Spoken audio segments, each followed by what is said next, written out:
The house was pitch black when Elias Vane pulled into the driveway at 3 in the morning. He had returned 3 days earlier than expected. His military deployment had been cut short following a diplomatic resolution that caught everyone off guard. He had hopped on the first available transport from the base. After 16 hours of flying, 2 hours of processing at the barracks, and a 9-hour drive to his home in a rural, mountainous stretch of Virginia, he was bone tired. However, the thought of seeing his daughter Maya's face had kept him wired for the entire journey, 6 months. That was how long he had been gone this time. Maya was 7 years old now. He had missed her birthday by 2 weeks, and the guilt had eaten at him during every patrol and every mission. But this was his final deployment. He had already submitted his retirement papers. After 12 years in the Army Rangers, Elias was coming home for good. He killed the engine and sat there for a moment, savoring the stillness. There were no mortars and no gunfire, just the crickets and the distant sound of the wind whistling through the pines. The house looked exactly as he had left it. The navy blue shutters Sasha had insisted on installing, the flower boxes that were likely dead now in the late autumn chill, and the tire swing hanging from the old oak in the front yard. Elias grabbed his duffel bag and walked silently toward the front door. He wanted to surprise them. Sasha would likely be fast asleep, but perhaps Maya had had a nightmare and was awake. She used to crawl into bed with them whenever she got scared. The thought made him smile. The door was unlocked. That was the first thing that felt wrong. He had told Sasha 100 times to lock it, especially while he was deployed. Elias pushed it open slowly, his training instinctively taking over. The house was too quiet. It wasn't the peaceful quiet of a sleeping home, it was something else. He moved through the living room. There were dirty dishes in the sink, mail scattered across the counter, and Sasha's purse left on the table. He climbed the stairs, each step careful and deliberate. Their bedroom door was wide open. Sasha was there, sprawled across the bed, in the clothes she had worn that day, one arm hanging off the edge, and an empty wine bottle sitting on the nightstand. Elias's jaw tightened. He headed to Maya's room, pushing open the door, decorated with the princess decals she had picked out before he left. It was empty. The bed was made. Her stuffed bunny, Mr. Hops, which she had slept with since she was 2, was gone. Her shoes weren't by the door. Elias strode back into the master bedroom and shook Sasha's shoulder harder than he intended. She jolted awake, her eyes unfocused. Elias! What? You aren't supposed to be... Where is Maya? Sasha blinked, trying to process his presence. What time is it? Where is our daughter? His voice was flat and controlled, the voice he used when things went south on a mission and panic could get people killed. She's at my mother's house, Sasha muttered. I told you in the email. What email? I didn't get any email. Why is she at your mother's at 3 in the morning? It's 3? Sasha sat up, running her hands through her hair. She's been there since Tuesday. My mother's been watching her while I had some things to handle. Work stuff. Elias stared at his wife. In 12 years of marriage, he had learned how to read people. It was a survival skill. And right now, every instinct he had was screaming that something was wrong. Sasha wouldn't meet his eyes.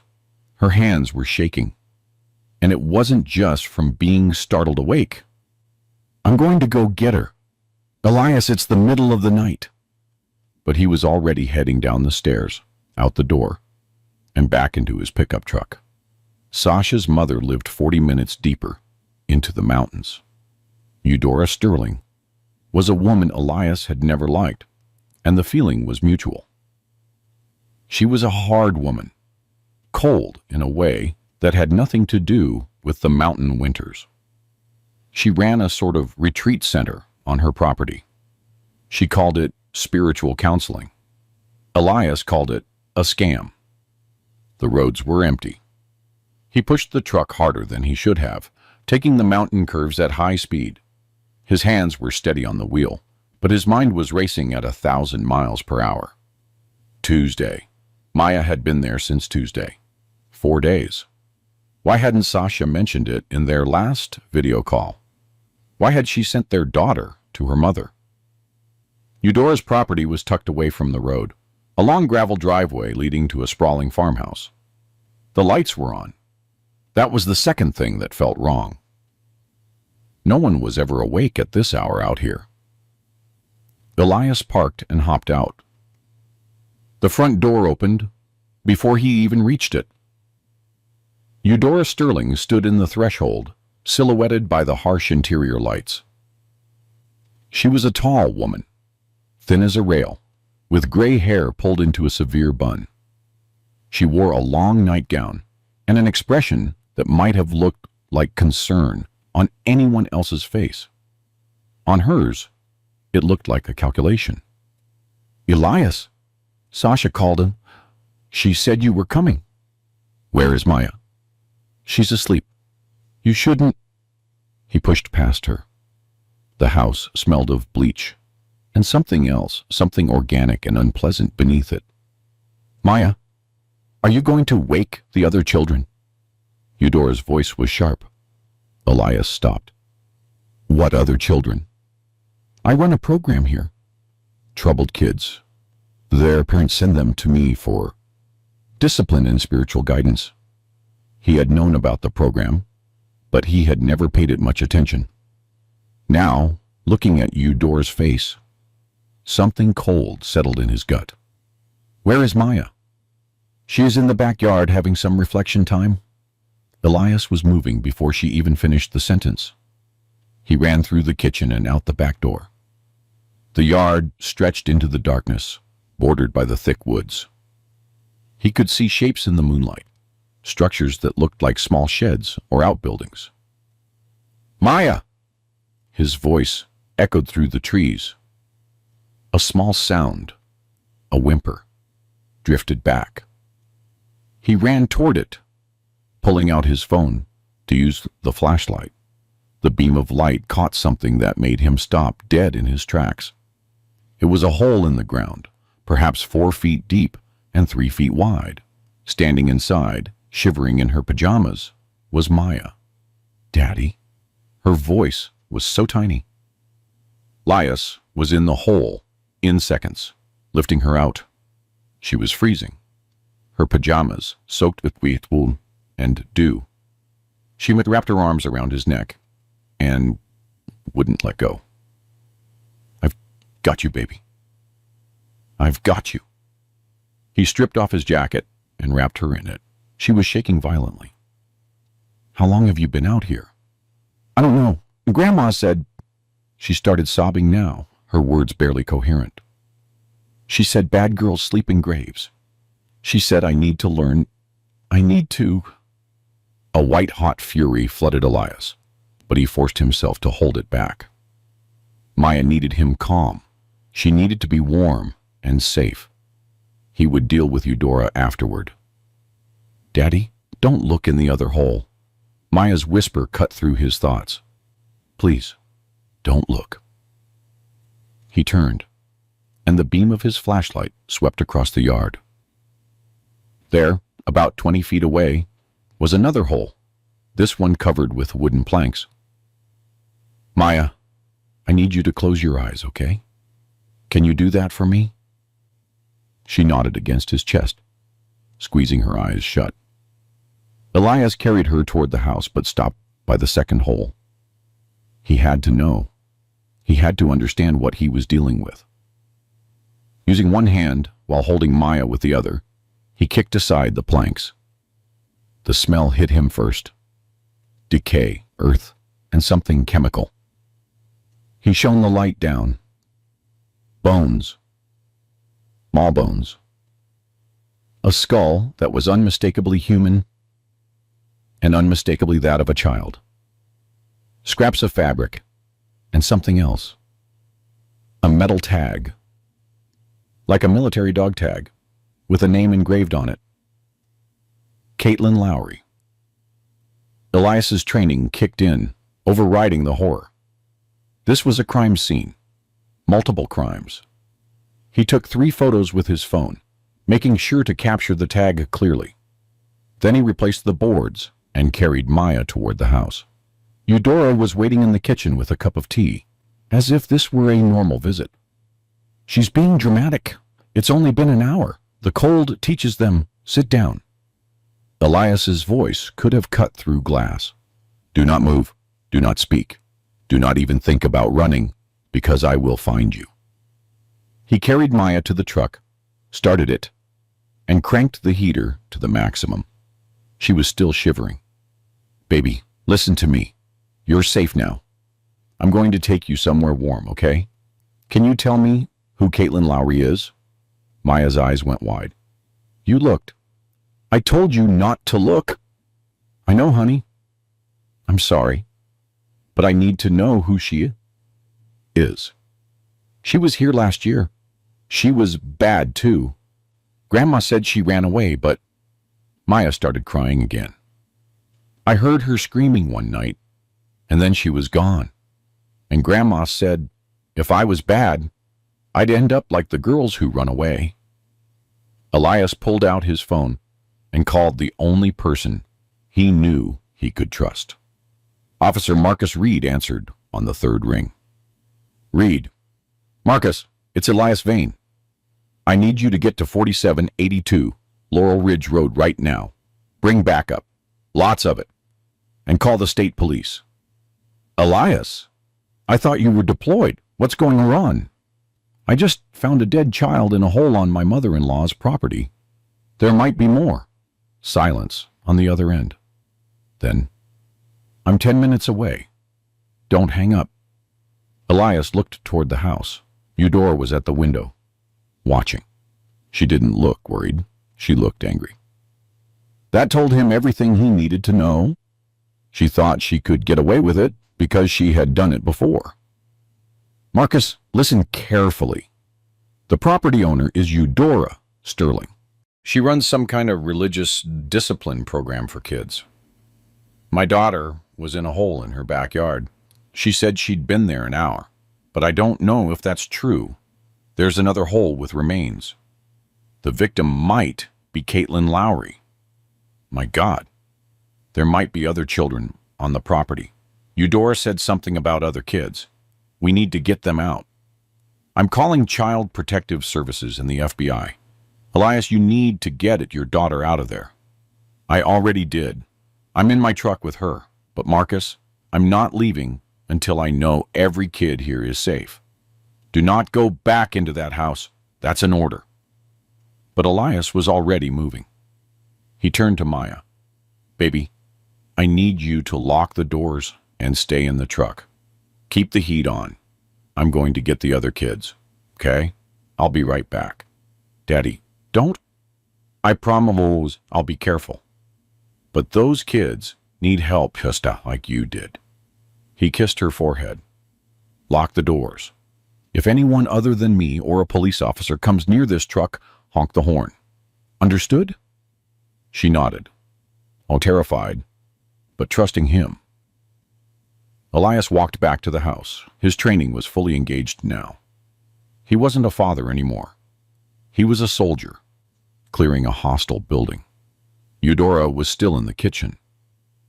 She stood up when he entered. "You had no right to..." "Where are the kids?"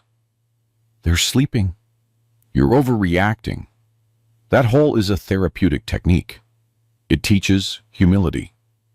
Elias crossed the distance between them in 2 steps. He didn't touch her, but she stumbled back anyway. "I'm going to ask you one more time. Where are the kids?" "Upstairs. But they're fine. They're here because their parents can't control them. I'm helping them." He was already moving. Upstairs, down a hallway. The first door was locked from the outside. He kicked it open. 3 children, all under the age of 10, were sleeping on thin mats on the floor. No blankets, no heat. The window was barred from the outside. "Wake up!" Elias's voice was gentle, but firm.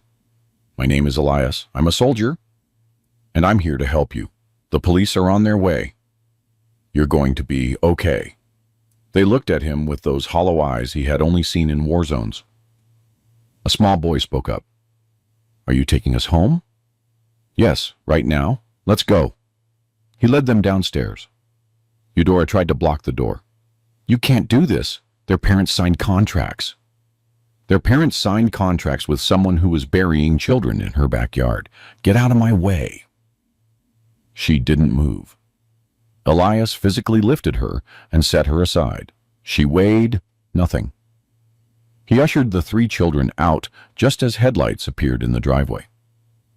4 patrol cars, lights flashing. Marcus Reed stepped out first, a burly man in his 50s with a weathered face and kind eyes. He took one look at the children and grabbed his radio. "We need ambulances, multiple minors, possible abuse and neglect." The next few hours were a blur. More police arrived, followed by FBI agents and CPS. They found 6 more children in a locked room in the basement. All were malnourished, bruised, and terrified. All had stories about the holes in the backyard, about the punishments, about children who had run away. They found 3 more graves. Elias sat in his truck with Maya wrapped in a blanket, watching as investigators swarmed the property. Eudora had been arrested, still insisting she was helping troubled children, that the parents had signed contracts, that everything she did was legal discipline. Marcus walked over at dawn. "They're going to need statements from you and Maya. Not today. She needs to be seen by doctors first. But soon." "What about the other graves?" "We've identified one already. Caitlin Lowry. Went missing from the city last year. She was 9. Her parents thought she was at a summer camp." Marcus's face was grim. "The other 2, we're working on it." "Elias, how did you know to come here tonight?" "I didn't. I came back early from deployment. Sasha said Maya was here. I knew something was wrong." "Sasha." Marcus's expression shifted. "We need to talk to her too. Did she know what was going on here?" Elias looked at his friend. "I don't know, but I'm going to find out." Maya shifted against his chest. "Daddy, can we go home now?" "Not to that house, baby.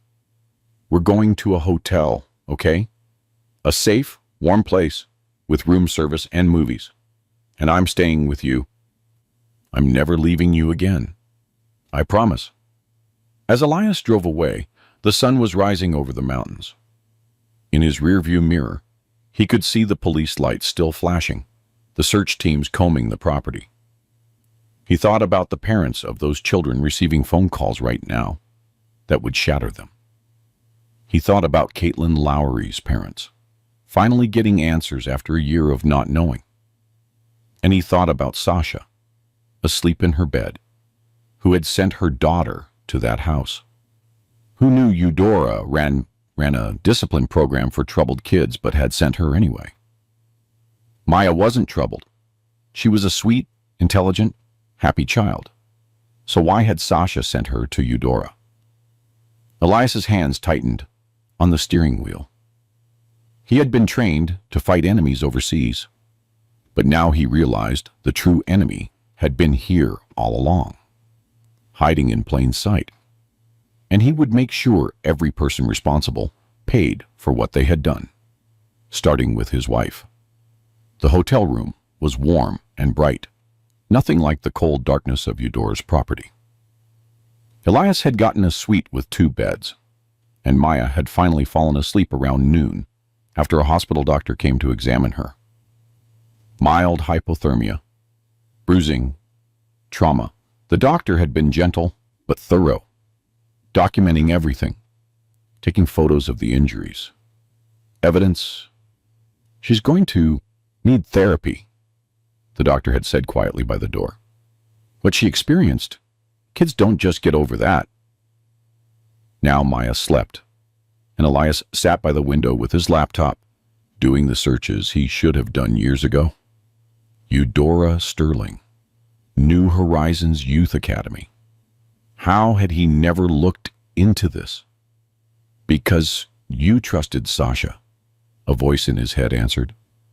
Because she was your wife, and you believed her when she said her mother was helping troubled kids find their way.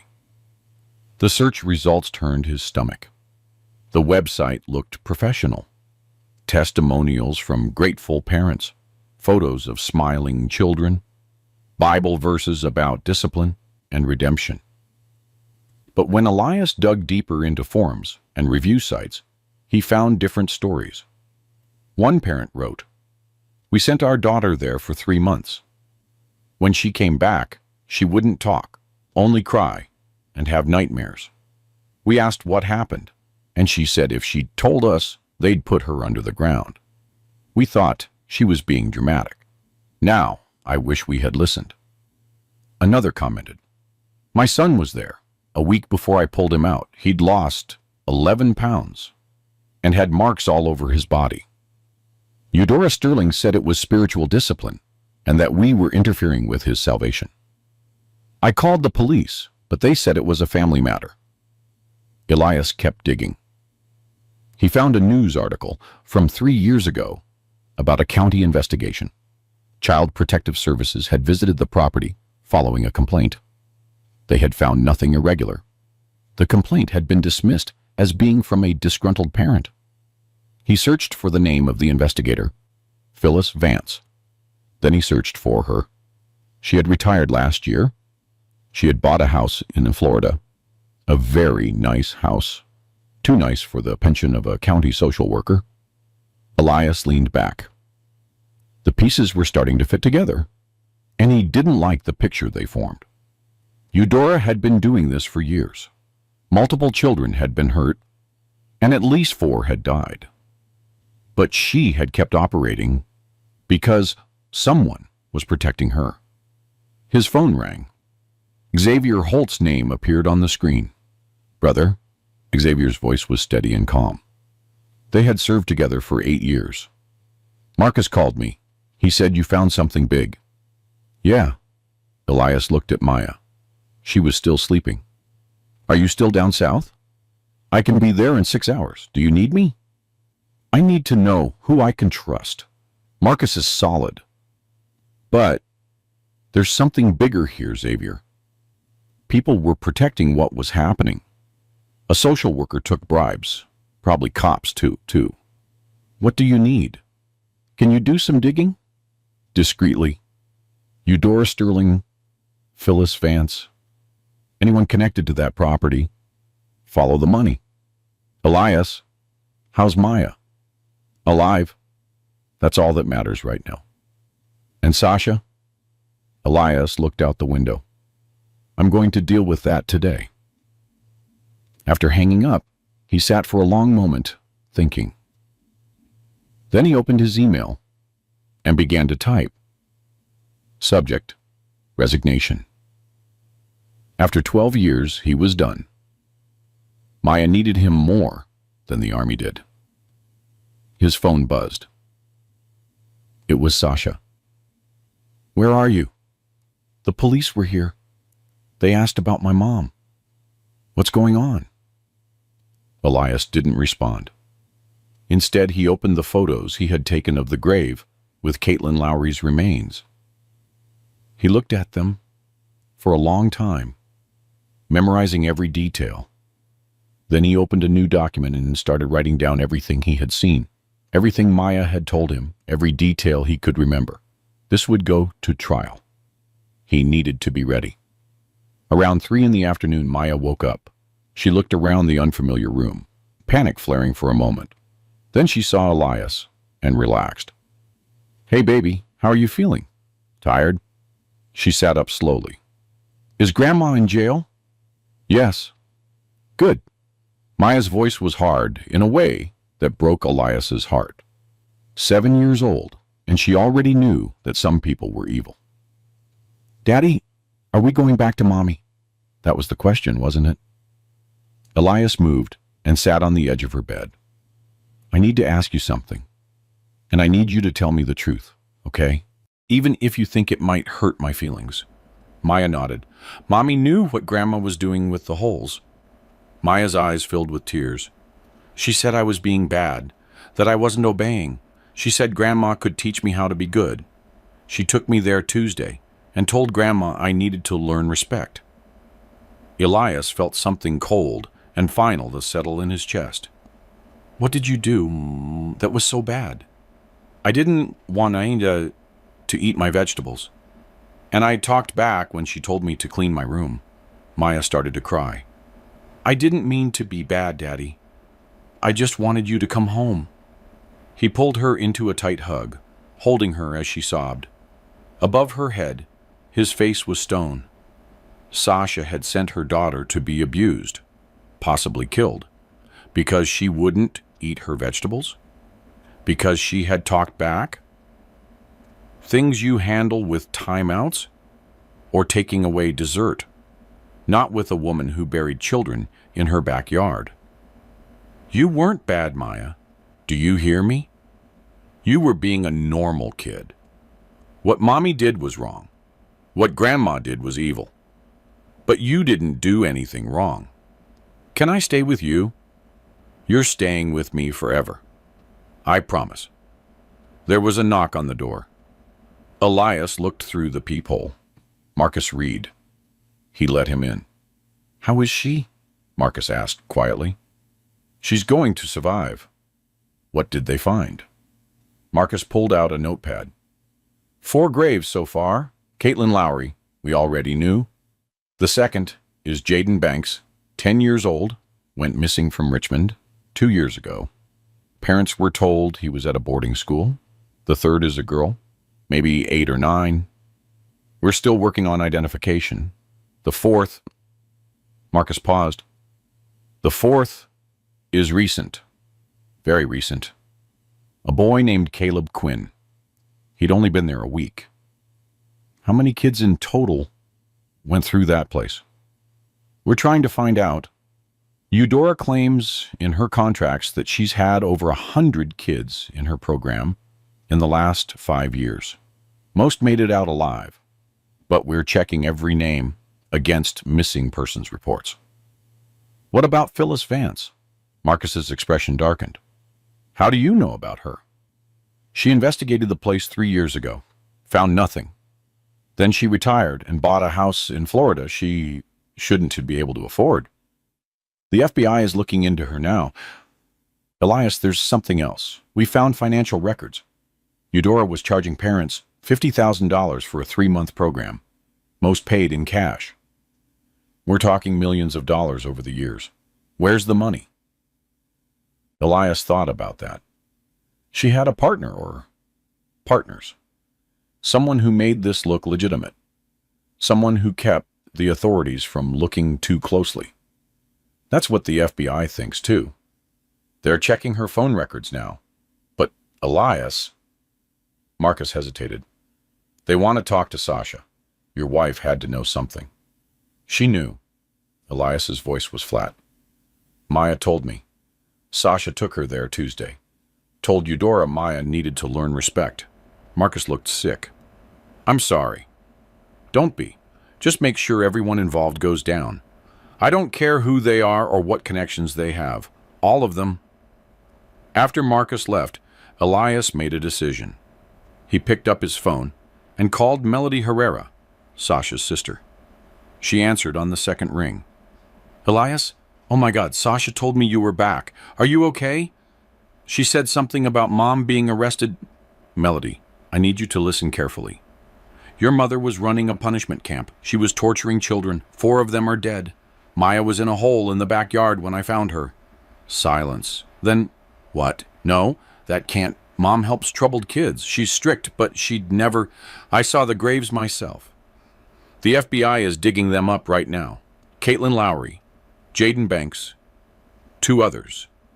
All kids, under 12 years old. All dead because of what your mother did to them. I can't... Elias, this has to be a mistake. It isn't. And Melody, I need to know something. Did you ever see anything? Anything that made you uncomfortable? Anything that felt wrong? I haven't been to the property in years. Mom and I had a falling out. She said I was raising my kids too soft, that they needed discipline. I told her to stay away from us. Melody's voice was shaking. Sasha still talked to her, though. She said I was overreacting. Sasha sent Maya there 4 days ago. No, Sasha wouldn't. She loves Maya. She sent her to be punished because Maya wouldn't eat her vegetables and talked back. Another long silence. When Melody spoke again, her voice was different, harder. Where is Maya now? With me.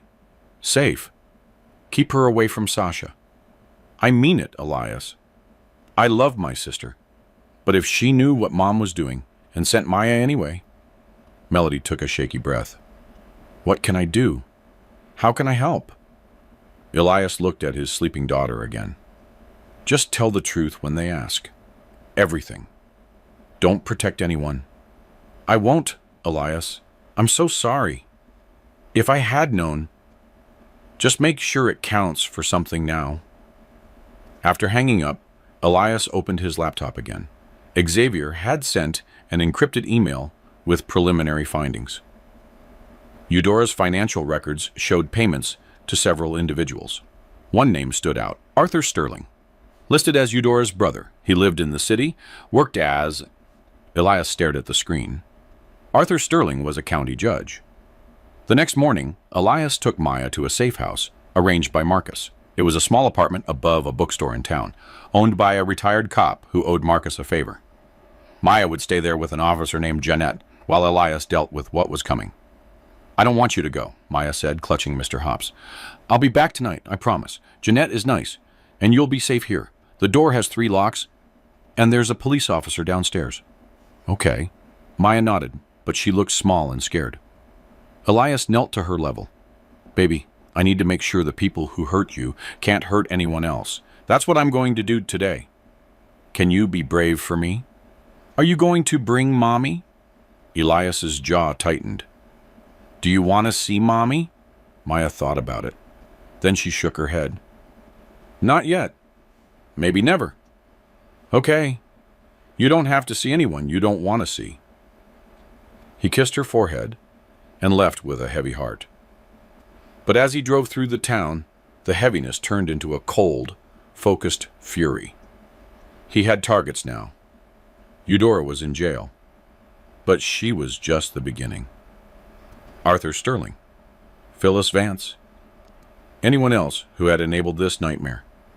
He arrived at his house at 9 in the morning. Sasha's car was in the driveway. He sat for a moment, bracing himself, then walked in. Sasha was in the kitchen, looking haggard. She hadn't slept. When she saw him, she stood up quickly. Elias. Finally. The police won't tell me anything.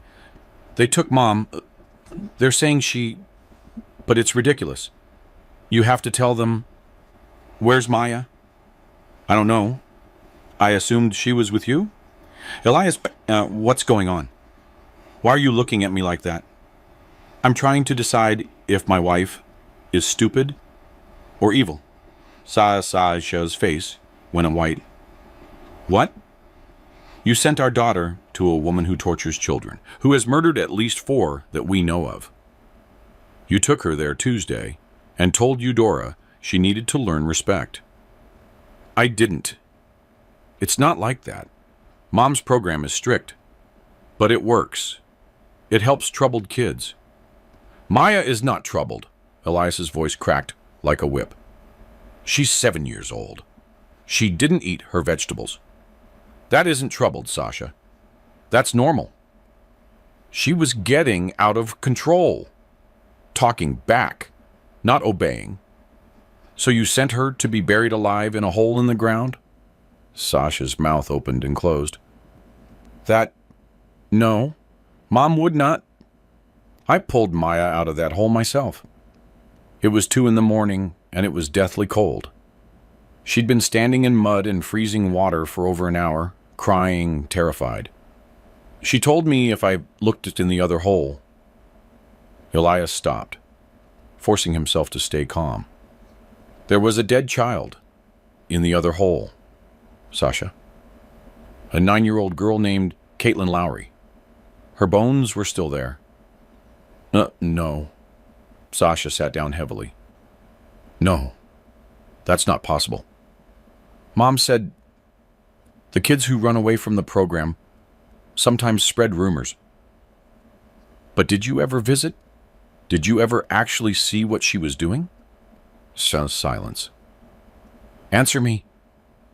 I trusted her. Sasha's voice was rising.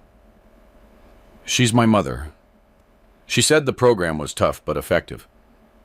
That sometimes kids lie to get away. Elias stared at his wife. When did you send Maya there? Tuesday? I already told you.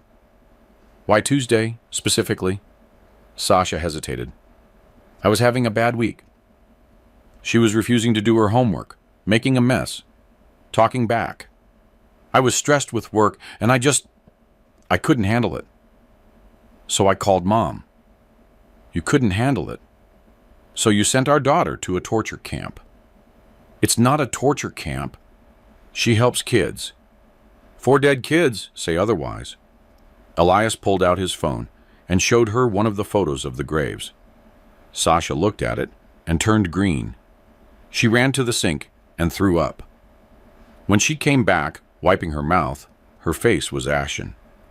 I didn't know, Elias. I swear to you, I didn't know. But you suspected something was wrong, didn't you? No, Melody cut your mother off years ago. Said she was too harsh on kids. You kept Maya away from Eudora most of the time. Why? Sasha's hands were shaking. Mom could be intense. I thought limited exposure was fine. That a few days at a time would teach Maya discipline without what? Without breaking her? The words came out as a whisper. Elias felt something inside him snap. You knew she could break our daughter? You knew your mother was dangerous. And you sent Maya there anyway. I thought I could control it. I told Mom to be gentle. To just scare her a little? You can't be a little evil, Sasha. You can't torture someone a little. Elias was shouting us now. Maya is traumatized. She has hypothermia and bruises, and she doesn't trust anyone. She asked if she has to see you again, and I didn't know what to tell her because her own mother sent her to hell. Sasha was sobbing. I didn't want this to happen. I was just so tired. You weren't here, and she was so difficult. And I thought, you didn't think. That's the problem. Elias's voice turned cold. Pack your things. You're leaving. This is my house, too. I don't care. You're leaving today. And if you fight me on this, I will make sure everyone knows what you did. Your job, your friends, everyone. I'll tell them you sent your daughter to a woman who murdered children. I have rights. Maya had rights too. And Caitlin Lowry and Jaden Banks and Caleb Quinn had the right not to be buried alive. Elias stepped closer. This is what's going to happen. You're going to talk to a lawyer. You're going to agree to give me full custody. You're going to stay away from Maya unless she asks to see you. And you're going to cooperate fully with the FBI's investigation into your mother. The FBI? Did you think this was just going to go away? Your mother murdered children, Sasha. For money. Lots of money. And someone helped her cover it up. The FBI wants to know who. So you're going to tell them everything you know about her business, her contacts, her finances, everything. I don't know anything about that. Then you better start remembering. Because if you don't cooperate, they're going to charge you as an accomplice. Sasha's face crumbled. I didn't know, Elias. I swear on my life. I didn't know she was killing kids. But you knew she was hurting them, and you didn't care. Elias turned toward the door. You have until tomorrow to get out. If you're still here when I come back with Amaya, I'm calling the police. He left her there, crying in the kitchen of the house they had bought together 8 years ago. The house where they brought Maya home from the hospital. The house where he thought they were building a life. It was all ashes now. Elias went to meet Xavier at a diner on the outskirts of town. His friend was already there with his laptop open, looking tired. "You look terrible," Xavier said.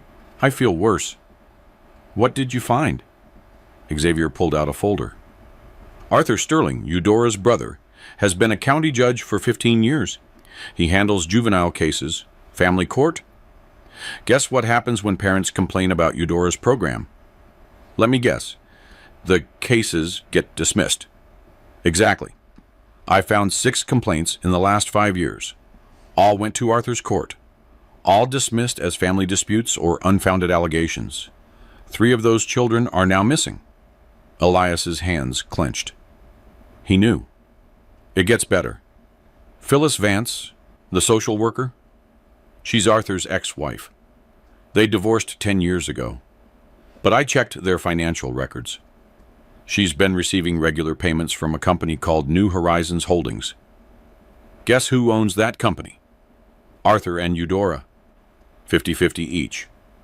The company has been collecting the fees from parents, laundering the money through various accounts, and then paying out to Eudora, Arthur, and Phyllis. We're talking $3 million in 5 years. Elias leaned back. So Arthur provides legal protection. Phyllis handles any state investigations, and Eudora runs the operation. That's the theory. The FBI is putting the case together now. But Elias... Xavier's expression turned serious. There might be more people involved. I found payments to a consulting firm that doesn't seem to exist. And there are gaps in the financial records. Money going out that we can't trace. Who else could be involved? I don't know yet. But someone with enough influence to make sure there were no real investigations. Someone who could lean on the local police, maybe even state. Elias thought about that. I need to talk to Marcus. See if he knows anyone who seemed too interested in shutting down questions about Eudora. Be careful. If there are dirty cops involved, you don't know who to trust. I trust Marcus. Yeah, but he trusts everyone on his force. Xavier closed his laptop. Elias, you need to let the FBI handle this. You have Maya to think about. I am thinking about Maya. I'm thinking about making sure everyone who hurt her pays. Everyone who allowed it. Everyone who looked the other way while children died. Elias held his friend's gaze. Would you walk away? Xavier sighed. No. But I'd be smart about it. And I'd watch my back. That's why I called you. They spent the next 2 hours going through documents. Elias was learning how to read financial records the way he had learned how to read topographic maps in the Army. Looking for patterns, anomalies, anything that didn't fit. And there were things that didn't fit. Large cash withdrawals from the company accounts every month. Always on the 15th. Always the same amount. $10,000. Going back 3 years. Protection money, Elias suggested. Maybe they're paying someone off. Could be bribes. Or blackmail. Elias's phone rang. Marcus Reed. Speak. We have something. Eudora is talking. She's trying to get a deal. She claims she was coerced, that someone forced her to keep the program going even when she wanted to stop. She's likely lying. Probably. But her lawyer says she has proof. Names of people involved. She wants immunity in exchange for testifying. Don't give it to her. It's not my call. It's the FBI and the prosecutors. But Elias, she mentioned Sasha. She said your wife knows more than she's saying. Elias closed his eyes. What did she say exactly? That Sasha helped recruit some of the families. That she identified kids who needed correction and recommended the program to their parents. Eudora claims Sasha received a commission for every referral. The diner seemed to tilt. How much? $5,000 per child. Elias disconnected and stared at his phone. Sasha had sent Maya to Eudora, but according to Eudora, she had also sent other people's children for money. Xavier was watching him. What is it? Sasha wasn't just a victim of her mother's manipulation. She was part of the whole thing. Yeah, Elias stood up.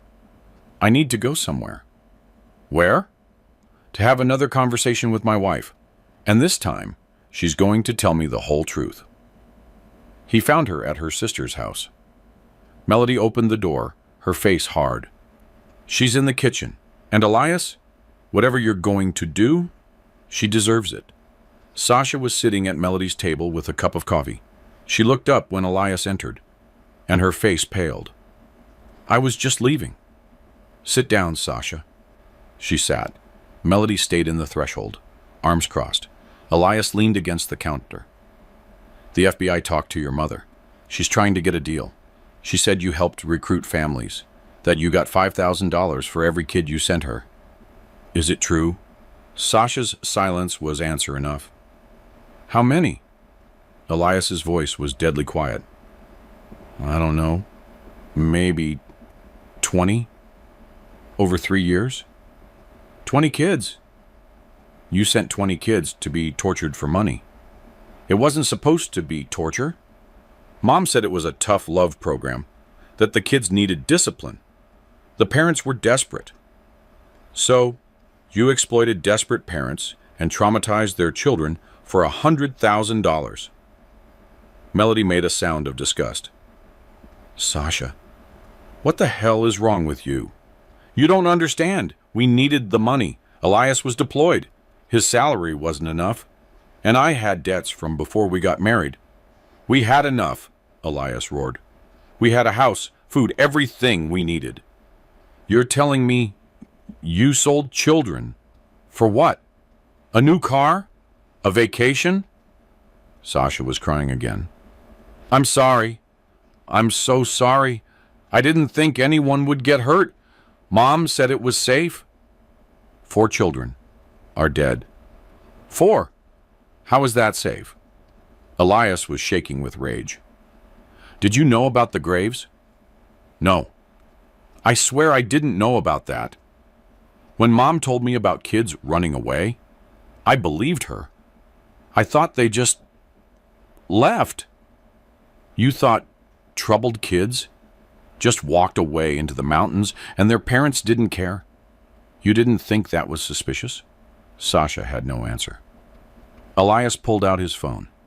The FBI is going to want to talk to you. Yeah, the families you recruited are going to want answers. And I'm going to make sure every single person knows what you did. Please? Sasha reached out for him. Please, Elias. I made a mistake. I was stupid and greedy, and I'm so sorry. But I'm still Maya's mother. I love her. You sent her to a torture camp for $5,000. No, I didn't take money from Maya. She's my daughter. I just thought, you thought you could get away with it one more time. You thought she'd come back scared and straightened out. And you'd keep sending other people's kids for cash. Elias backed away from her outstretched hand. Stay away from us, both of us. Don't call, don't text, don't try to see Maya. If I see you near her, I'll have you arrested. You can't keep me from my daughter. Watch me. You're about to be charged with child endangerment, conspiracy, and likely trafficking. By the time this is over, you'll be lucky if you aren't in prison. Elias, the only thing keeping you out right now is that you're cooperating with the FBI. Elias turned to the door. Melody, thanks for being honest. I'm sorry your family is falling apart. I'm sorry I didn't see this coming, Melody said quietly. I should have pressed harder, stayed in touch with Mom. Maybe I could have, This isn't your fault. Don't blame yourself for the evil of others. As Elias drove away, his phone rang. Unknown number. Elias Vane. Yes, this is Special Agent Julian Marino from the FBI. I need you to come in for an interview today if possible. I can be there in 20 minutes. Good. And Mr. Vane, bring your lawyer. We're going to be talking about serious charges. Elias's hand tightened on the wheel. Against who? Everyone. We're building a case under the RICO Act. Organized crime, conspiracy, child trafficking, murder. This is bigger than your mother-in-law. We're going after every person involved. Good. I should warn you, your wife is a target. We believe she was complicit in the recruitment of children for the program.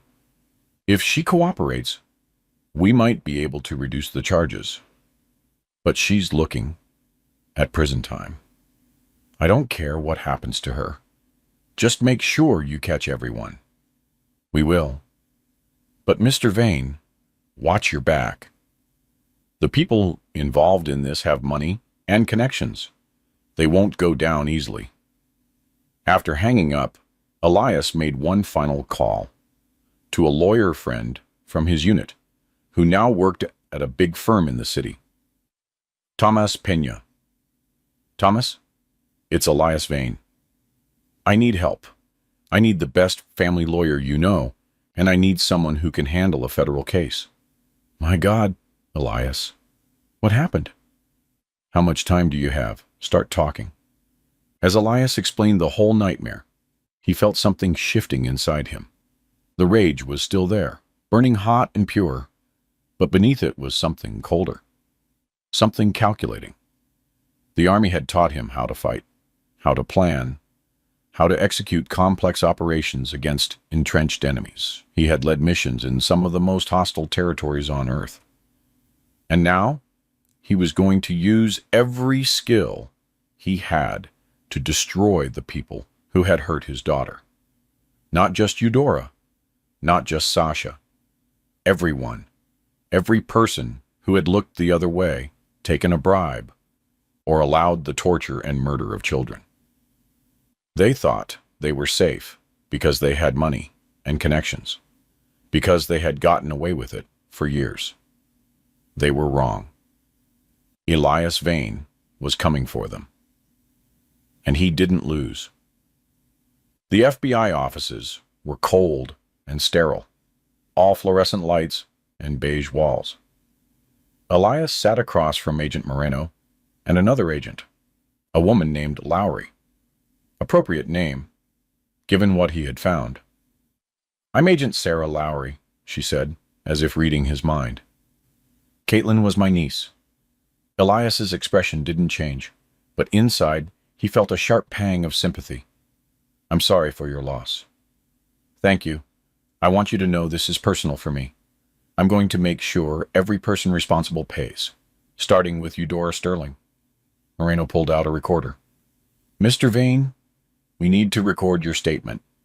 Tell us everything that happened from the moment you arrived home. Elias did, every detail. Finding Maya in the hole, the other graves, Sasha's confession about sending her there, the evidence of financial payments. He didn't hold anything back. When he finished, Moreno leaned back. Your wife claims she didn't know about the deaths. Do you believe her? I don't know. Maybe she was willfully ignorant. But she knew the kids were being hurt, and she kept sending them anyway. For money. Yeah. Agent Lowry spoke up. We've identified 17 families your wife referred to Eudora's program. Of those 17 kids, 3 are dead. 4 are still missing. The others? We're interviewing them now. The stories are consistent. Extreme physical punishment, food deprivation, psychological abuse. One boy was kept in a hole for 3 days. Elias felt sick. Where are the families now? We're tracking them down. Most thought their kids were at a legitimate boarding school. Some knew it was tough, but they thought that's what their kids needed. A few... Moreno paused. A few seemed to have known exactly what was going on, and didn't care. What happens to them depends on what we can prove. Child endangerment at a minimum. If we can show they knew kids were dying and sent theirs anyway, we're looking at conspiracy to commit murder. And Sasha, your wife is cooperating. She's given us names, details on the financial structure, information on Arthur Sterling's involvement. In exchange, we're recommending reduced charges, but she's still looking at 5 to 10 years. Elias nodded. He felt nothing about it. No satisfaction, no regret. Just a void where his marriage used to be. What about Arthur? He asked. Marcus's jaw tightened. That's where it gets complicated. Arthur Sterling is a sitting judge with a lot of friends. We need an airtight case before we move against him. We're building it, but it takes time. How much time? Weeks? Months? Children died while you build your case. I know. Moreno's frustration showed. But if we move too fast and he gets off on a technicality, he escapes everything forever. I'm not going to let that happen. Agent Lowry put a hand on Moreno's arm, calming him. Then she looked at Elias. We're going to get him, I promise. But we have to do this right. What can I do? Nothing. Stay out of it. Focus on your daughter. Let us handle the investigation. Elias didn't respond to that. He had no intention of staying out of it. After the interview, he met with Thomas Pena and the family lawyer Thomas had recommended, a sharp woman named Margaret Vance. They sat in a conference room and planned. The good news is you'll get custody, Margaret said. With Sasha facing criminal charges and admitting to child endangerment, no judge will give her custody. The question is whether she gets visitation. Not on my watch. Elias, Thomas's voice was gentle but firm. Let Margaret handle the legal strategy. If you push too hard, it could backfire. Sasha sent our daughter to be tortured for money. There is no scenario where she deserves to see Maya. I agree, Margaret said, and that's the argument we'll make. But we have to follow the process. File for divorce, file for custody. Document everything. Build a case so overwhelming that no judge can rule against you. How long? The divorce will take months. Custody could be faster given the circumstances. I'll file emergency motions tomorrow. Do it. After they left, Elias sat in his truck, thinking. The FBI was building their case. His lawyers were building theirs. Everyone was following the process, playing by the rules.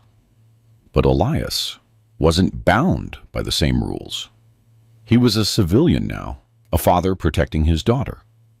And sometimes, justice couldn't wait for the courts. He pulled out his phone and called Xavier. I need you to do something for me. It's not legal. I figured as much. What do you need? Arthur Sterling. I need everything on him. Phone records, financial records, emails. Everything that proves what he did. The FBI is already getting that through warrants. I don't want to wait for warrants. I want it now. Silence on the other end. Then, you know what you're asking? Yeah. If we get caught, we won't get caught. You taught me how to do this in Afghanistan, remember? We're just applying those skills here. Another pause. When do you want to start? Tonight. They met at Xavier's motel room with a laptop and equipment that was definitely not civilian grade. Xavier had connections from his days in the military, people who specialized in electronic intelligence. Arthur's security is decent, but it's not top tier, Xavier said, typing away. Standard home Wi-Fi, protected with a password. I can crack it remotely, but it'll take a few hours. Do it. What about his phone? Harder. If he's smart, he's using encrypted messaging. But guys like him always think they're untouchable. They get sloppy. While Xavier worked, Elias researched. Arthur Sterling had been a judge for 15 years. Before that, a prosecutor. Married twice, divorced twice, no children. His house was a modest colonial in a good neighborhood. Not the kind of place you'd expect from someone who had made $3 million off the child trafficking. He's hiding the money somewhere, Elias said. Offshore accounts. The Caymans, Switzerland, places the FBI can trace. But it takes time. We don't have time. Xavier looked at him. What's the plan here, Elias? Let's say we get everything. What are you going to do with it? Make sure he can't escape justice. Make sure if the FBI's case falls apart, he still goes down. How? I haven't figured that part out yet. They worked until 3 in the morning. By then, Xavier had access to Arthur's home network, his email, and his cloud storage. What they found made Elias's blood run cold. Spreadsheets listing every child who had passed through Eudora's program. Detailed notes on which ones were problematic. Invoices for disposal services. Emails discussing inventory, reduction, and minimizing exposure. These people had reduced children to lines in a ledger. One email from Arthur to Eudora, dated 6 months ago. The Lowry girl is asking too many questions. Handle it, Eudora's response. Resolved. No loose ends. Caitlin Lowry had died because she asked questions. Send me all of this, Elias said. Encrypted. Multiple backups. What are you going to do? Insurance. If anything happens to me. If the FBI's case falls apart. If these people find a way to escape. This goes public. Every news outlet. Every social media platform. Every parent whose kids went through that program. I'll make sure the whole world knows what they did. Xavier nodded. You're playing a dangerous game. They played a dangerous game with the lives of children. Now, it's my turn. Over the next week, Elias built his case. Not for a courtroom, but for the court of public opinion. He contacted journalists, gave them background on the story, without revealing his illegal gathering of evidence. He connected with parents whose kids had passed through the program.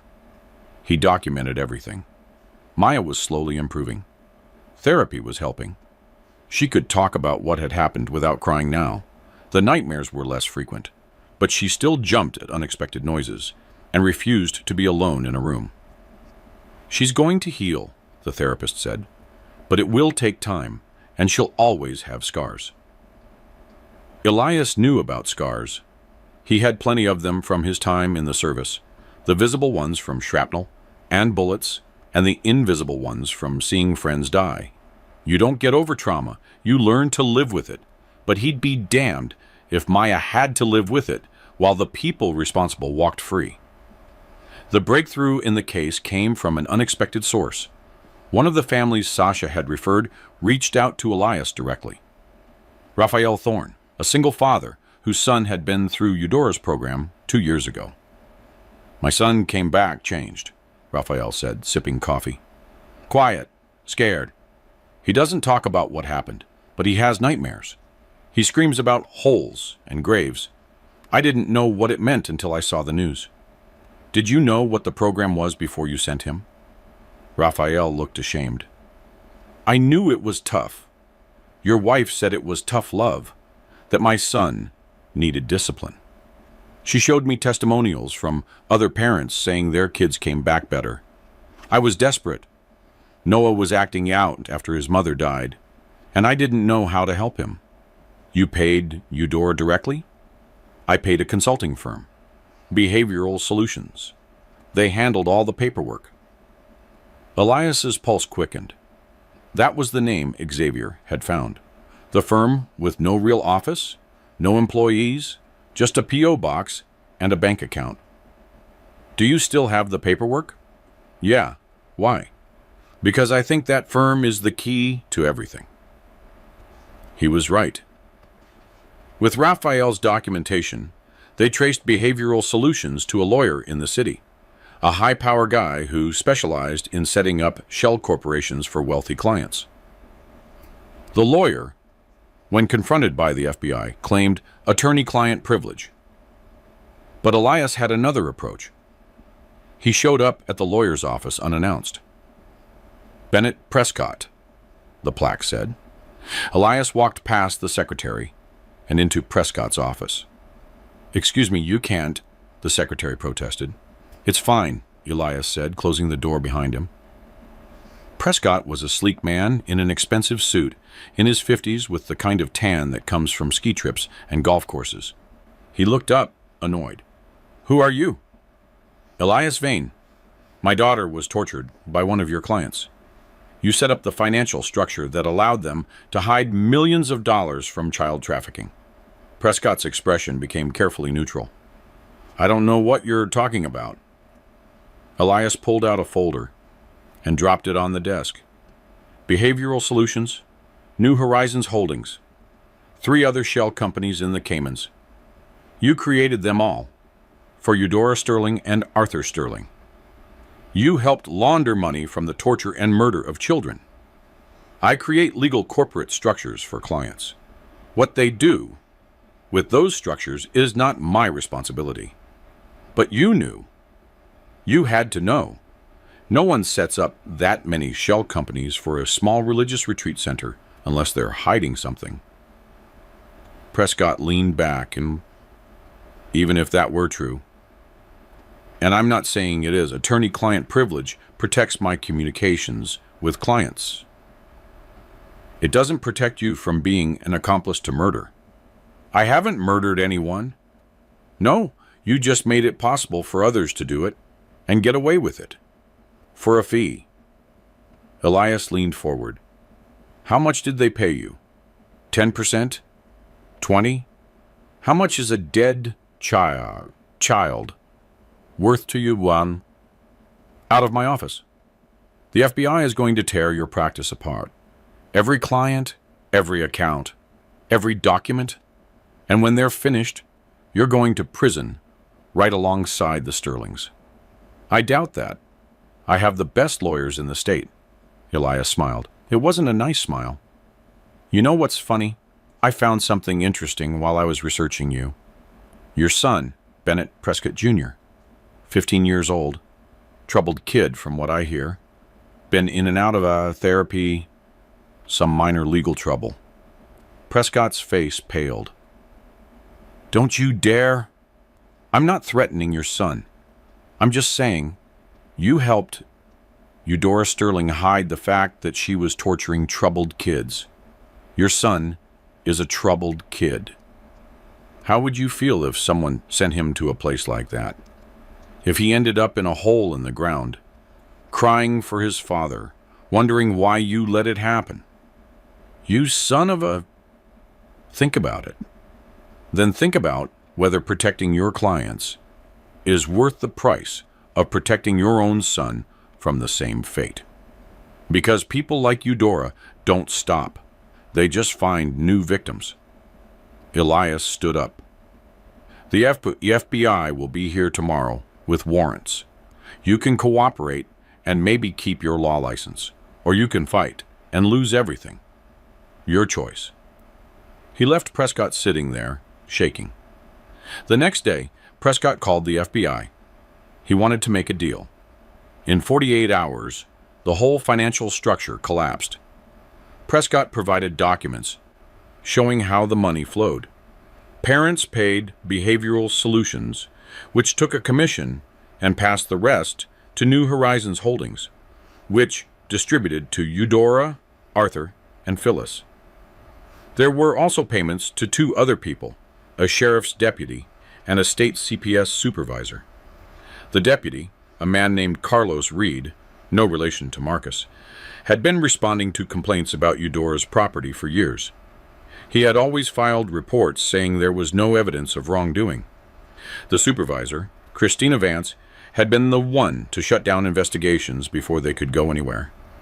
The FBI arrested them all in coordinated raids. Elias watched the news coverage with Maya on his lap. That's Grandma, Maya said, pointing to the footage of Eudora being led into a courthouse in handcuffs. Yeah, baby? She looks smaller on TV, doesn't she? Evil people always look like that when they get caught. The trial wouldn't happen for months, but the media coverage was immediate and brutal. Every news outlet ran stories about the torture camp, the Chamber of Horrors in the mountains. Families of the victims were interviewed. The bodies of the 4 murdered children were given proper burials. Sasha's face was plastered across the headlines, "Mother who sold children for profit." She tried to claim she was a victim too, that Eudora had manipulated her, but the evidence was too damning.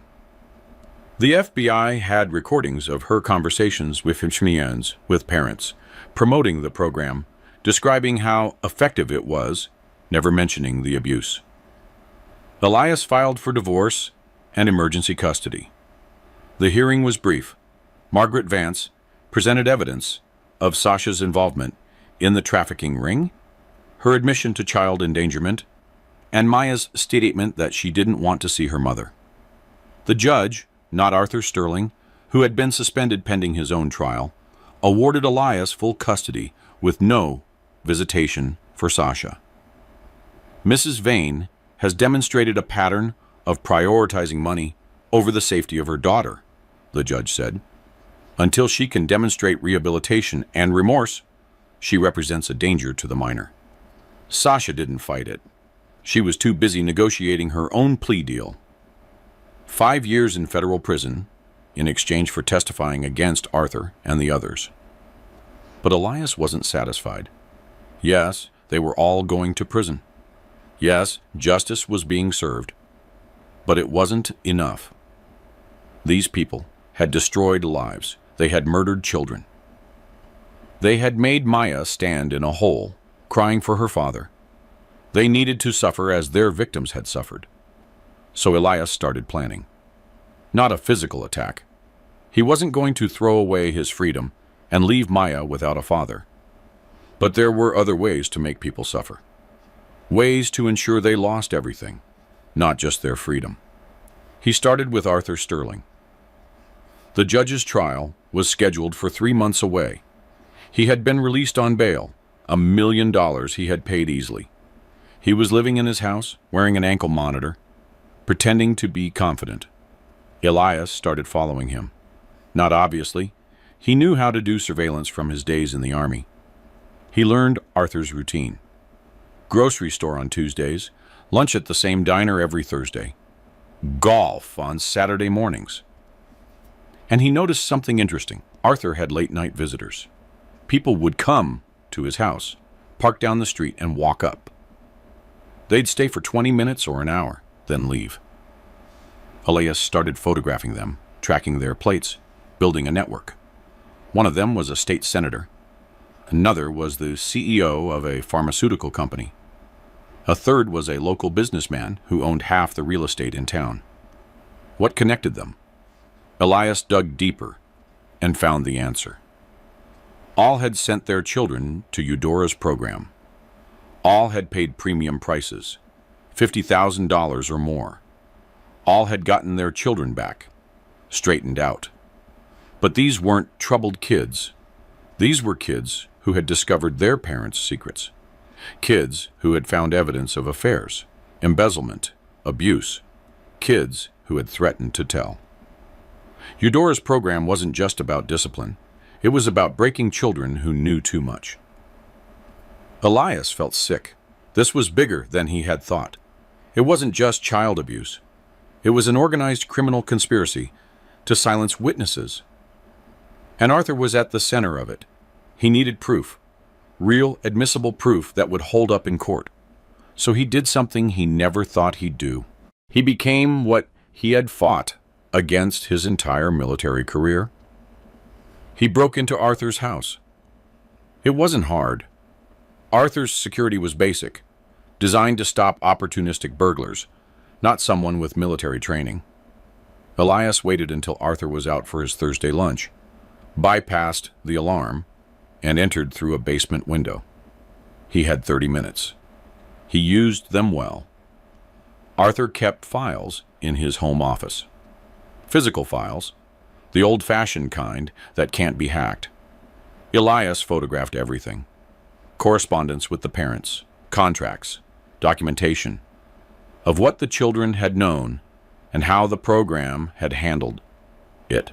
One file was labeled Permanent Solutions. Inside were death certificates for 3 children, all listed as accidents or suicides. All kids who had been through the program. All kids whose parents were at those late-night meetings. Elias felt his hands shaking as he photographed them. These people had murdered their own children to keep secrets. He found one more thing. A ledger showing payments from Arthur to local news outlets. Payments to kill stories.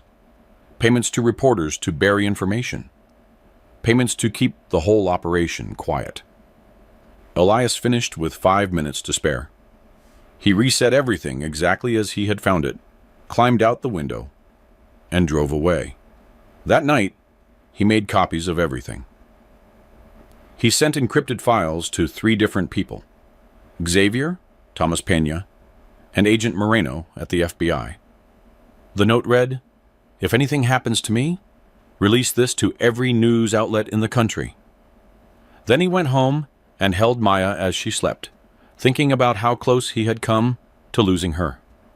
How many other parents had lost their children to these monsters? The next day, he received a call from an unknown number. "Mr. Vane, this is Lawrence Bishop. I represent Arthur Sterling. My client wishes to speak with you. Tell your client to go to hell. Mr. Vane, please. It's not a threat. My client wants to apologize, explain his side of things. He's prepared to offer a settlement in exchange for..." "There is no settlement. Your client is going to prison for the rest of his life. If you would just listen." Elias hung up. 10 minutes later, his phone rang again. A different number. "Mr. Vane," a woman's voice, smooth and professional. "My name is Ingrid Holt. I'm calling on behalf of a group of concerned citizens who wish to resolve this matter discreetly. We are prepared to offer you $5 million in exchange for your cooperation in..." "Who are you?" "I represent the families of several children who attended Mrs. Sterling's program. They are very sorry for what happened to your daughter. They want to make amends. By paying me to shut up? By compensating you for your trauma and ensuring this matter is resolved in a way that doesn't harm innocent people. Innocent people. Your clients murdered their own children.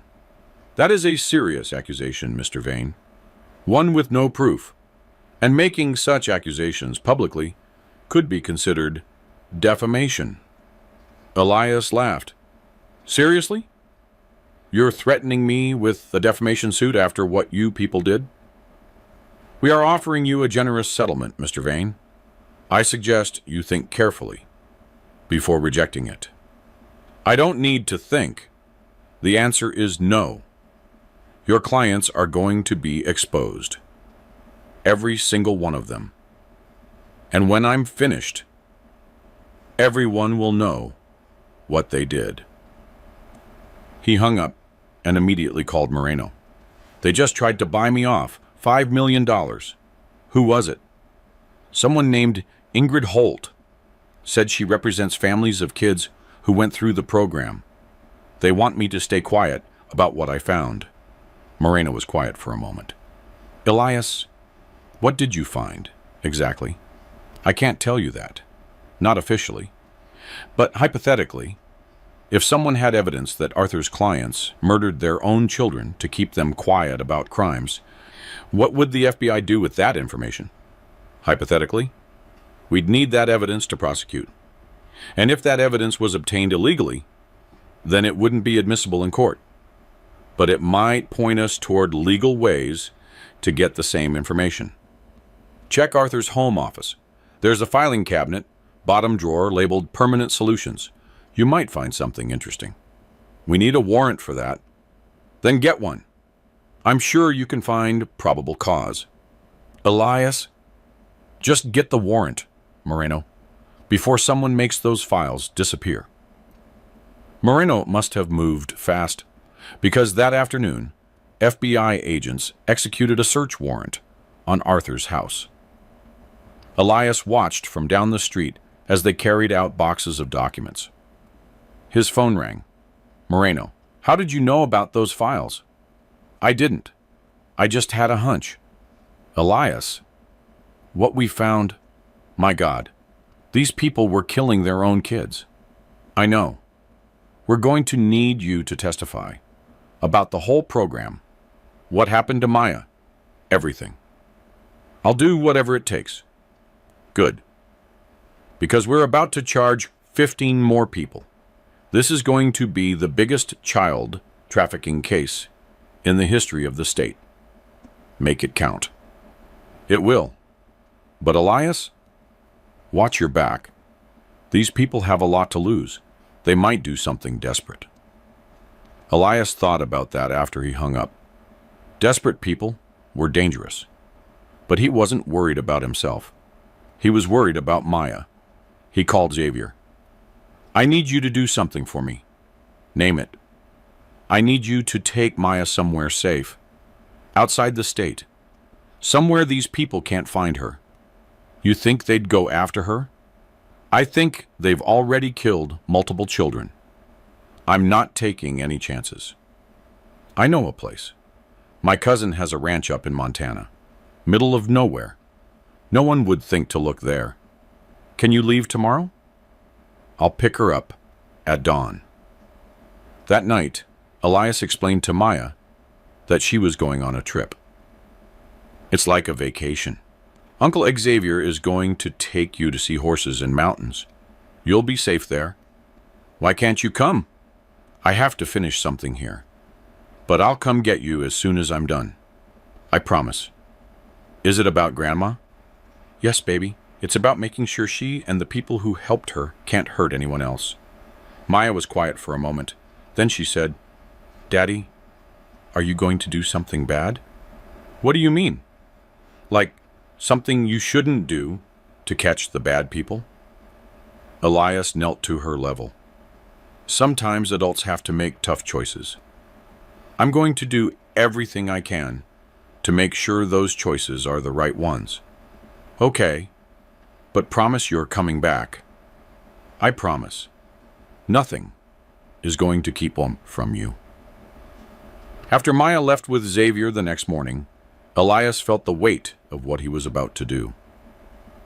He had already crossed lines, breaking and entering illegal surveillance. But what he was planning now was bigger. He was going to expose every single person involved, not just to the FBI, but to the world. He spent the next week compiling the evidence, everything he had gathered, legal and illegal. He organized into a comprehensive document: names, dates, evidence of crimes, connections between conspirators. It was 100 pages of damning testimony. Then he sent it to every journalist he had been in contact with, to every news outlet in the state, to several national publications. Subject: the Children's Grave Conspiracy. How the mountain elite used a torture camp to silence their own children. The response was immediate. Within hours, journalists were calling him. Within a day, the story was on the national news. Within a week, it was everywhere. The public reaction was visceral. Protests outside Arthur's house. Death threats against everyone involved. The state senator resigned. The CEO was fired. The businessman's properties were vandalized. And Arthur's lawyers called again. Desperate this time. "Mr. Vane, please, if you would just agree to meet with my client. He wants to confess, tell you everything. He's willing to testify against the others if you'll just talk to him." Elias paused. "Why does he want to talk to me specifically?" He says, you're the only one who will understand that you're a soldier. that you know that sometimes people do terrible things for what they believe are good reasons. There is no good reason to murder children. Just meet with him. One conversation. If you still want him to rot in prison after that, fine. But give him a chance to explain himself. Elias thought about it. He didn't want to give Arthur anything. But maybe, just maybe, there was information Arthur could provide that would help ensure everyone went down. Fine. One conversation. In the FBI office. With agents present. Tomorrow. Thank you, Mr. Vane. Yeah, the meeting was surreal. Arthur Sterling sat across from Elias in an interrogation room, looking like he had aged 20 years in the last month. His expensive suit hung loose on a body that had lost weight. His hands were shaking slightly. Moreno and Agent Lowry were there, recording everything. "Thank you for coming," Arthur said. His voice was raspy. "Don't thank me. I'm here to watch you confess." "I will. I'll tell them everything. But first, I want you to understand something. I'm not a monster. I was trying to help people." Elias's jaw tightened, helping them murder their children. Helping them solve problems. These weren't just any kids, Mr. Vane. They were troubled. Dangerous, even. They knew things that could destroy families, careers, lives. Their parents came to me desperate, and I provided a solution. You provided a death sentence. Not always. Most of the kids survived. They went through the program, learned discipline, and came out better. The ones who died, those were accidents. Eudora was supposed to be careful, but she overstepped. She overstepped? Elias slammed his hand on the table. She buried children alive. She starved them. She beat them. I know. And I should have stopped it.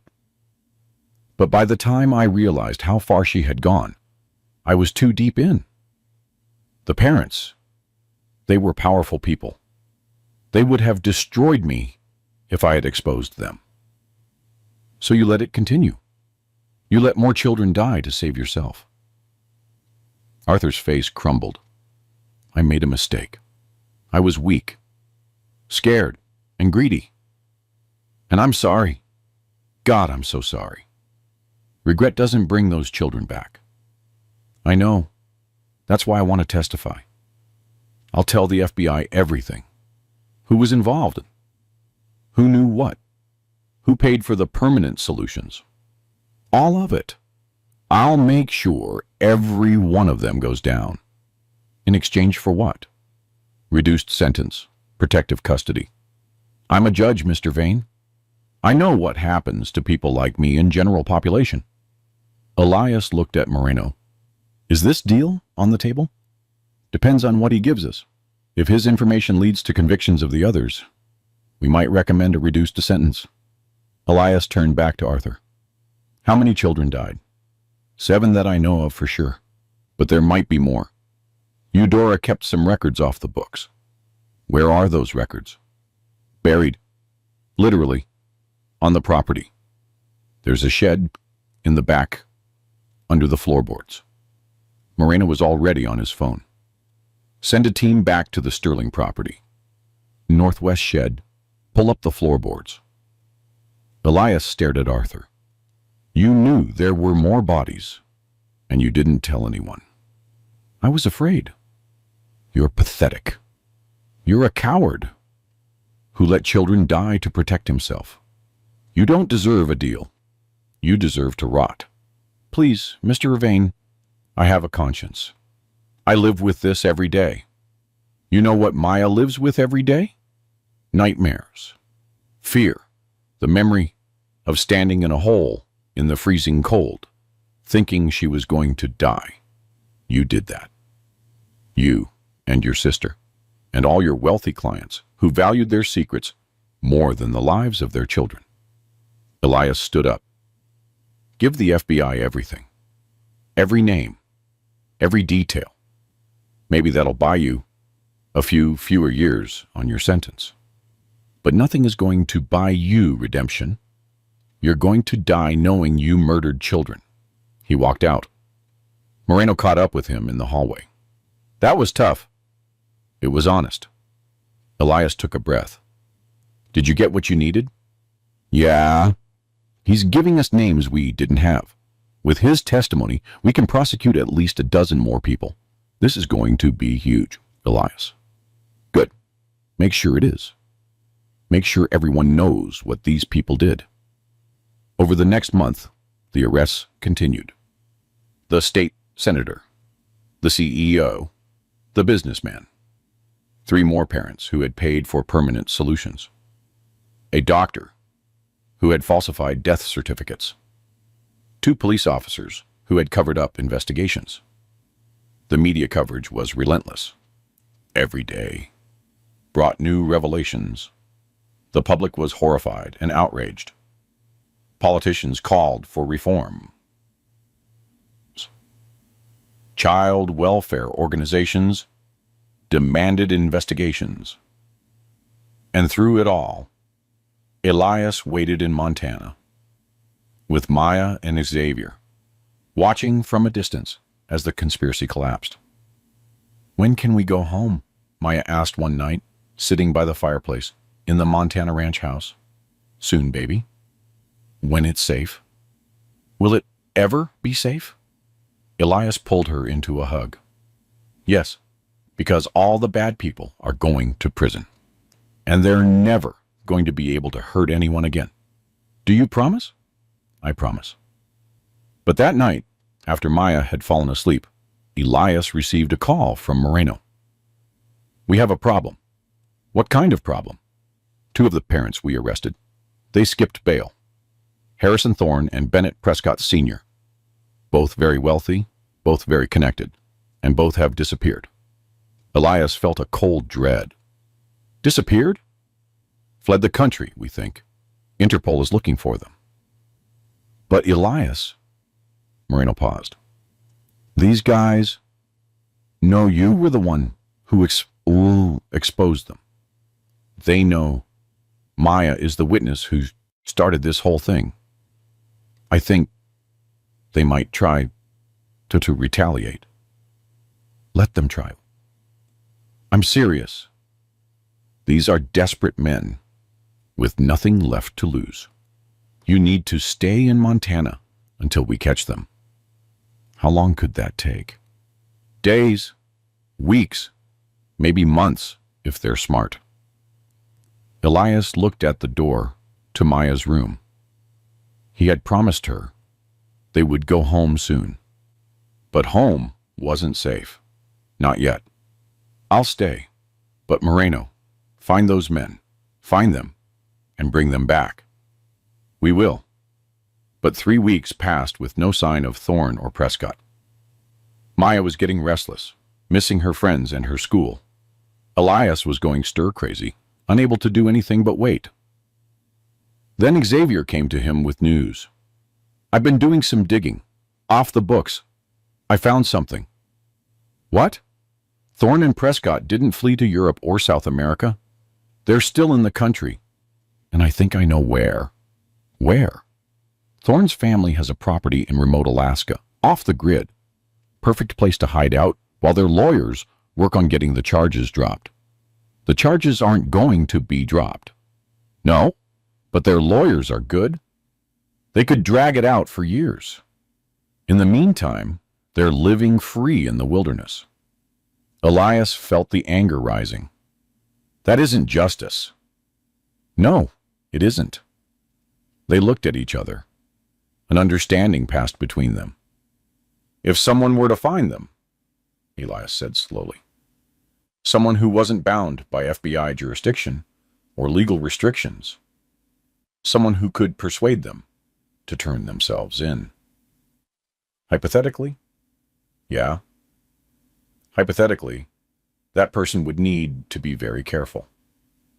These guys are dangerous. That person is a ranger. Dangerous is their specialty. Xavier smiled. When do we leave? Tomorrow. But Maya stays here. They flew to Alaska. Then they took a bush plane into the remote region where Thorne's property was located. The pilot dropped them 10 miles from the coordinates Xavier had found. "You guys sure about this?" the pilot asked. "We're sure. Pick us up here in 3 days." The hike was brutal. Thick forest, mountains, rivers. But Elias had done worse in Afghanistan. This was just another mission. They found the property on the second day. A large cabin by a lake, solar panels on the roof, smoke rising from the chimney. 2 vehicles parked outside. "They're here," Xavier confirmed, looking through binoculars. Elias studied the terrain. "We move in tonight. Non-lethal. We secure them. Call Moreno. Wait for extraction. And if they resist, then we make them not resist." They waited until 2 in the morning. The cabin was dark. Elias and Xavier approached from different angles, using night vision goggles. The doors were unlocked. These men felt safe out here, far from the law. Elias entered first, moving silently. He found Thorne in a bedroom, asleep. A quick move, and Thorne was on his stomach, hands bound behind his back. "What? Who are—" "Shut up!" Elias's voice was cold. "Make a sound, and I'll knock you out." Thorne went quiet. Xavier had Prescott in the living room, similarly secured. They sat the 2 men on the sofa. "Do you know who we are?" Elias asked. "You're Vane," Prescott said, the soldier. "You're the one who ruined everything. I'm the one who exposed you for murdering your children." "That isn't true. We didn't murder anyone." "Yes, you did. You sent your kids to be tortured and killed because they knew your secrets. Because you valued your reputations more than their lives." Thorne spoke up. "My son, he was going to destroy me. He found evidence of my affairs, my financial crimes. He was going to report me. I had no choice." "There's always a choice." Elias leaned in close. "You chose wrong, and now you're going to pay for it. You can't prove anything. Our lawyers will get us out." "I don't need to prove anything. The FBI has Arthur's testimony. They have the financial records. They have the bodies. You're going to prison for the rest of your lives." "We'll see about that," Prescott said. "We have resources, friends in high places." "Not anymore. They're all abandoning you. The senator already pleaded guilty. The CEO is cooperating. Your friends are rats fleeing a sinking ship." Elias pulled out a satellite phone. "Now you're going to make a choice. You can surrender voluntarily and maybe get a deal. Or I can drag you back in handcuffs. Either way, you're going back." "And if we refuse?" Thorne asked. Elias smiled. It was the same smile he had given enemy combatants who thought they were tough. "Then I'll make you wish you had never run. I'm not a cop. I'm not bound by the same rules. And I really, really don't like you." He let that sink in. Then he added, "But here's the thing. I don't want to hurt you. I want you to face justice. I want you to sit in that trial and be convicted and spend the rest of your lives thinking about what you did. That's the real punishment. That's what you deserve." Thorne and Prescott looked at each other. Then Thorne said, "What kind of deal?" "Testify against every person involved, every name, every crime, every detail. In exchange, maybe they give you 20 years instead of life. That isn't much of a deal. It's more than you deserve. It's more than your children got." Silence. Then Prescott nodded. "Fine. We'll surrender. But we want it in writing. Call Moreno yourselves. Tell him where you are. He'll arrange the transport and a plea agreement." Elias handed Prescott the satellite phone. He watched as the call was made. He watched as these 2 men, who had thought they were above the law, surrendered. The FBI extracted them 2 days later. Elias and Xavier watched from a distance as the helicopters carried Thorne and Prescott away. "Mission accomplished?" Xavier asked. "Not yet. Not until every single one of them is convicted and locked away. You know, not everyone will go to prison. Good lawyers, technicalities, deals? Then I'll make sure they suffer in other ways. These people destroyed Maya's childhood. They murdered children. They aren't going to just walk away. They flew back to Montana. Maya was waiting. She ran into Elias's arms. I missed you, Daddy. I missed you too, baby. So much. Can we go home now? Elias looked at Xavier, who nodded. The immediate threat was gone. Thorne and Prescott were in custody. The others were too scared or too broke to run. Yes, we can go home. They returned to their house a week later. The house felt empty without Sasha, but Maya didn't seem to mind.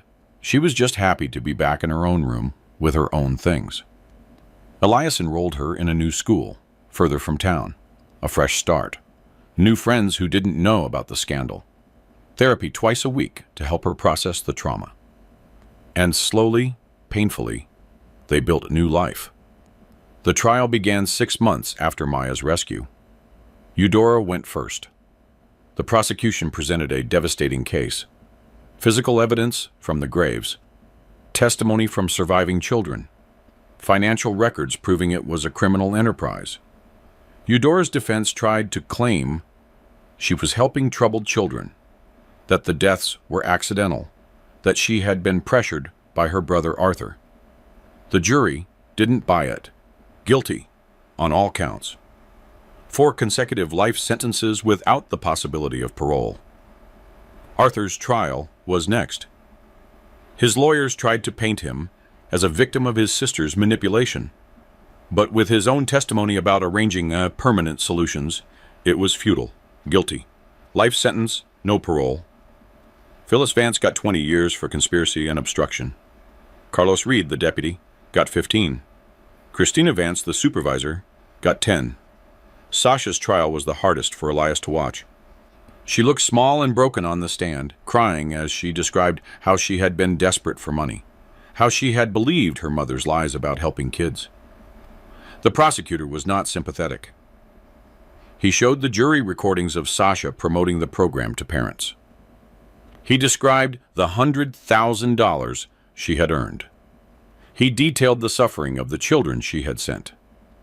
Maya didn't attend the trial. She was too young, and the lawyers agreed her video deposition was enough.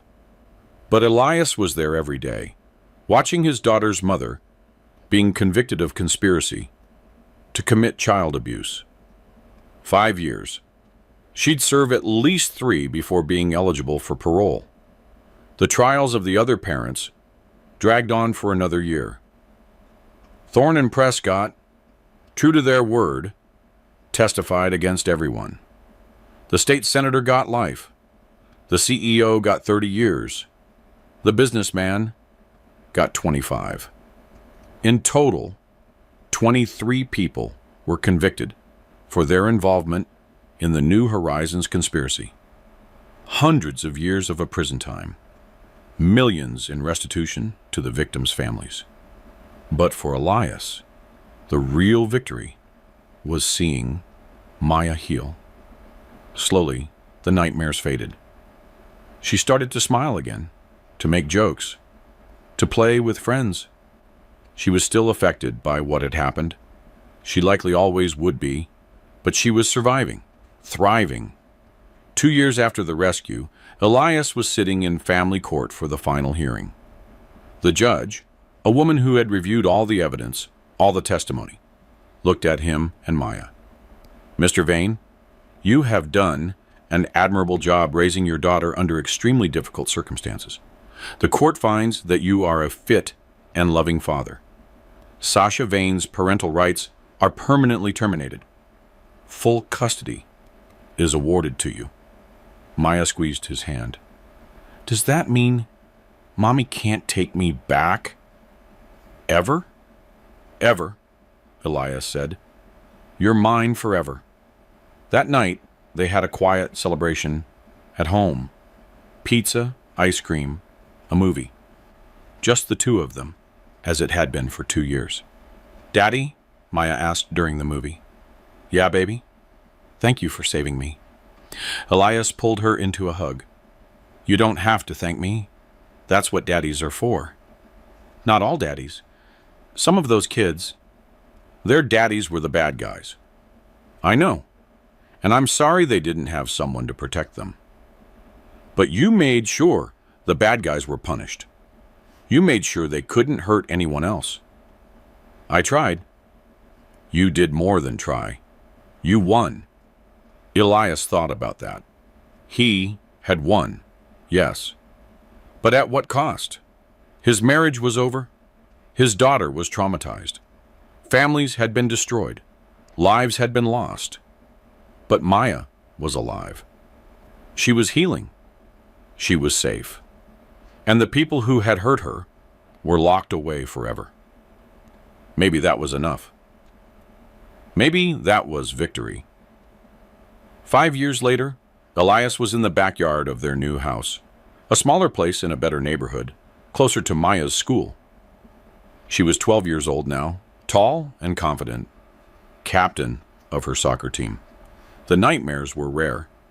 Therapy had worked. She was going to be okay. Marcus Reed came over for a barbecue, as he did every month or so. They had become close friends.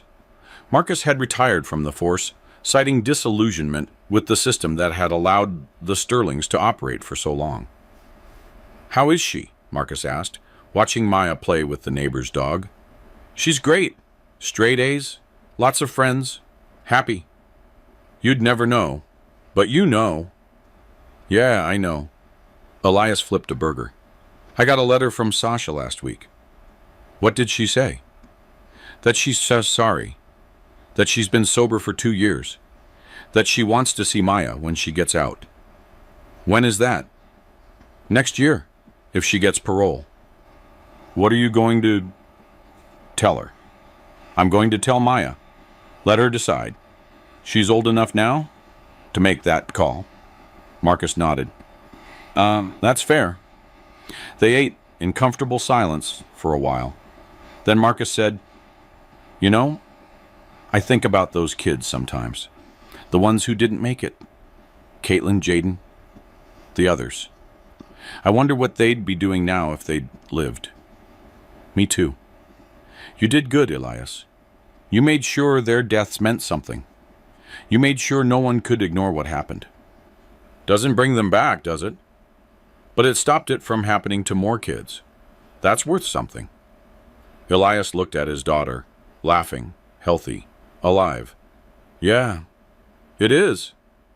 That night, after Marcus had left and Maya was asleep, Elias sat on the porch with a beer, thinking about the last 5 years. The trials, the convictions, the slow rebuilding of their lives. He thought about Eudora, rotting in a maximum security prison. About Arthur, who had been attacked by other inmates and lost the use of his left eye. About Sasha, who had written monthly letters that Elias rarely answered. He thought about the parents who had sent their children to die. Some were in prison. Some had lost everything, even without a conviction. All would carry the shame for the rest of their lives. And he thought about the children, the 7 who had died, the dozens who had survived but were scarred, Maya, who had been hours away from becoming another statistic. Justice had been served. The guilty had been punished. The conspiracy had been exposed and destroyed. But Elias knew the truth. This would happen again. Somewhere else, different names, different place, the same evil. People who valued money and power over the lives of children. People who thought they were untouchable. His job was to make sure Maya was ready for a world like that, to teach her to be strong, to be smart, to fight back against evil in all its forms. She was already well on her way. Intelligent, tough, compassionate. She volunteered at a children's shelter now, helping kids who had been through trauma. She said it helped her process her own experiences.